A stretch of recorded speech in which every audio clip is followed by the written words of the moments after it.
We're here with California State Assemblyman Bill Essayli. Thank you so much for joining us. Thanks for having me. So we'd love to hear a little bit about what's going on in the state of California on the parental rights front. We know this is a huge battleground when it comes to this issue, and you are one of the few who are really knee-deep in this fight.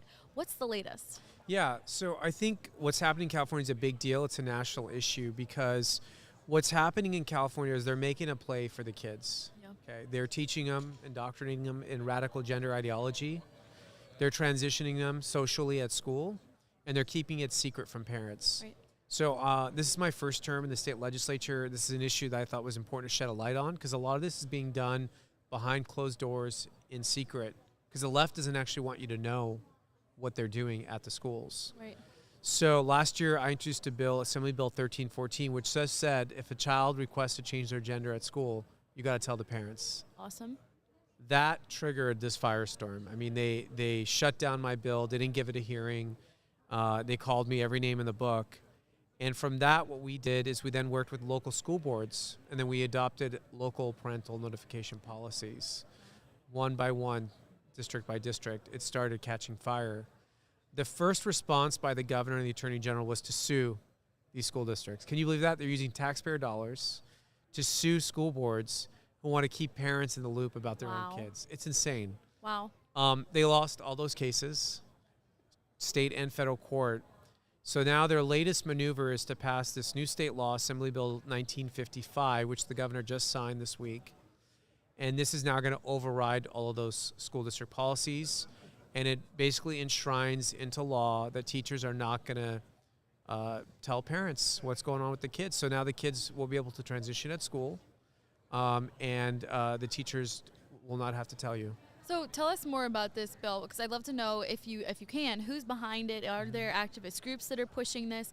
Is Newsom really involved in it? What's the situation there? Well, the main driver is the LGBT caucus in the state legislature has really been behind this. There's a group called Equality California. Okay. So there's this weird thing going on now where within the LGBT movement, they've sort of moved on from equality or marriage equality, and now they've gone all into this like radical gender ideology stuff, and they're trying to conflate the issues, which aren't the same to me. I think someone like me, I absolutely support, gay rights and all these issues. I'm like, but this has nothing to do with kids. Right. We're talking about children making life-altering decisions, changing their gender, and you're excluding the parents. This is very dangerous and harmful. I think what this is really about, there is a neo-Marxist agenda to it, and they really are making a play for the next generation. They want to brainwash the next generation of Americans, and if they can convince you that you can pick one of 20 genders, I think they can convince you of anything. So do Californians support these types of radical bills? They don't. The problem is the public doesn't really know what's happening. The left is very good at doing things behind closed doors. Like, for example, this initial policy where the schools were keeping the secret from parents was not a law. It was done as a regulation from the Department of Education. So they passed a regulation and sent it to the schools that says, you can't tell parents about this unless the child gives you consent. Right. That wasn't debated. That wasn't done in public or in sunshine. That was done in secret. So when we then try to shine some light on that and say, look what's happening, they say we're making it up. They accuse us of lying and all these things. And so the difficulty is just informing people what's going on within the schools and within the state government. We have no media in California, like real media. They don't cover any of this. So really we're left to social media, word of mouth, conservative outlets like the Daily Signal. So the hard part is just getting the word out. People are kind of checked out on a lot of issues. You turn on the news and you're just inundated. But I think this issue of parental rights really transcends politics, transcends party lines, transcends nationality. This parental rights movement, I think, should really be embraced as like the next major issue of the Republican Party.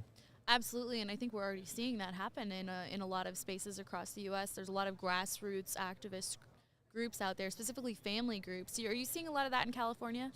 I'm seeing it on the grassroots level. I'll be honest with you, from a party level, they're not interested yet. There's this fallacy that the Republicans should not engage in quote-unquote social issues.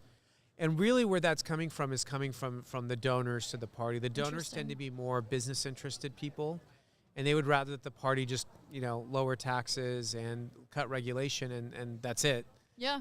But, I don't answer to them, and I think we really have a bottom-up movement here. Right. And more importantly, the party should care about one thing, and that's winning elections. Yeah.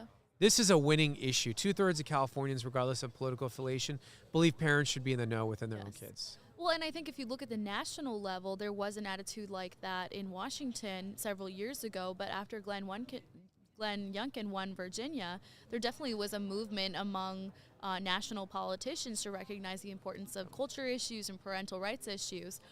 So I'm surprised it hasn't trickled down to California. It is, again, from the grassroots level, it just hasn't been embraced from, the higher ups, I would say, completely. But I was very encouraged to see the new platform that President Trump was apparently very involved in drafting. Yes. And in our new, lean, mean platform, it talks specifically about this issue of parental rights and about protecting women, both in the locker rooms and in sports. I think that's really important. It is really important. So, what is Governor Newsom's role in all of this? Because I think, he is more active in my understanding than we often are aware of. It's hard to tell because he doesn't engage directly. I will say last year we had a really dangerous bill on a similar issue. It was going to require judges to basically favor a parent in a custody dispute who wants to transition the kid, and he did veto that bill. Yes. We didn't know if he would sign this or not. By him signing it, it really tells me that he's no longer running for president. I think they've given up on replacing Biden and running for president. If he was going to run for president, I don't think he would have signed this bill. Right, and this bill you're referring to is about allowing kids to transition without parental consent. Yes. And for our listeners who might not understand what that means, that's not just social transitions, right? That's hormonal and surgical. The medical stuff, mostly we're talking about social, but the medical is the next step. Yes. People don't know this. In California, we have a state law which should be challenged in court, if anyone's listening. It says if you're 12 years old or older, you get to make independent medical decisions without parental consent. That's the law in California. Right. You take your kid to the doctor's office, they will ask you to leave. Right. You're not allowed to be there with your kid. So now there's this effort, they're calling it community health care. They're trying to get medical services on all the high school campuses for abortion, for birth control, and I believe the next step will be hormone therapy. Wow. So if the kid's 12 years old, they're going to be able to get medical transition care without you ever knowing. You're not going to have to drive them to the doctor. They're going to offer it to them at school. That's what's coming. That's enough to make people leave the state. Leave public school. Yeah. Honestly, you know what? If they're not going to do school vouchers or give us choices, get your kids out of public school. They can learn virtually. You can homeschool them. You can go to private school. I think this is going to have a mass exodus out of public school and will hopefully defund the public school system. Great. I'm a former homeschooler, so I support. Well, thank you so much for joining us. This is a great conversation. Thanks for having me. Great. All right.